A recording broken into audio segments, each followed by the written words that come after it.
नमस्कार मंडळी, मी प्रवीण विठ्ठल तरडे. मी आता दुबईमध्ये आलोय.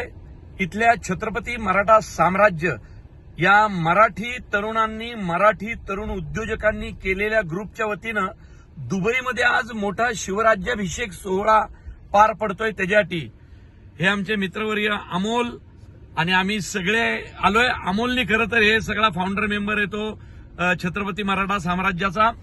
आणि दुबईमध्ये आल्यावर मला बातमी कळली की आमच्या मुरली अण्णाला मंत्रीपद घोषित झालं. काय सुंदर अनुभव आहे, तुम्हाला सांगतो. खरं तर हा खूप भावनिक क्षण आहे. म्हणतो ना आपण की एकत्र वाढलो, एकत्र लहानाचे मोठे झालो. एका गावामध्ये मुळशी तालुक्यातल्या मुठा आणि जातेडे गावात आम्ही लहानाचे मोठे झालो आणि बरोबरचा तो लहानपणाचा मित्र आज मंत्री होतोय नरेंद्र मोदी साहेबांच्या मंत्रिमंडळात. ही आमच्यासाठी मित्र म्हणून खूप मोठी गोष्ट आहे. मुरलीधर अण्णा, तुला खूप खूप शुभेच्छा. मी जरी आता दुबईमध्ये असलो तरी दुबईमधून तुला माझी घट्ट मिठी, आपली मैत्री तर अशी कायम राहणारच आहे. पण आजपासून तू फक्त मित्रांचा नाही तर तू पुणे शहरातील प्रत्येक नागरिकाचा आहेस.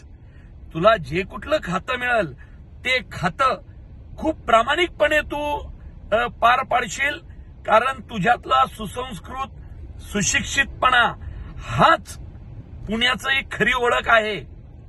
अण्णा, लाखोंच्या मताने तू निवडून आलास आणि आता लाखो पुणेकरांच्या हृदयावरती राज्य करणार आहेस. तुला मंत्रिपदासाठी खूप खूप शुभेच्छा. मोदी साहेब एक एक मंत्री अगदी मनापासून निवडतात, विचारपूर्वक निवडतात आणि त्यातून तुझी निवड झालेली आहे म्हणजे तुझ्यात काहीतरी आहे, यात शंका नाही. हा पुणेकरांचा विजय.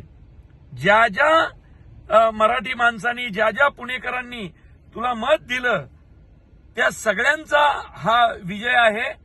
त्यामुळे अण्णा, खूप काम कर आणि महाराष्ट्राला, मराठी माणसांना अभिमान वाटेल असं कार्यकर्तृत्व दिल्लीमध्ये गाजव. अरे, दिल्ली गाजवण्याची आपल्या मराठी लोकांची परंपरा खूप जुनी आहे, ती तू राखतोयस, त्याबद्दल धन्यवाद. दुबईमधून तुला घट्ट मिठी.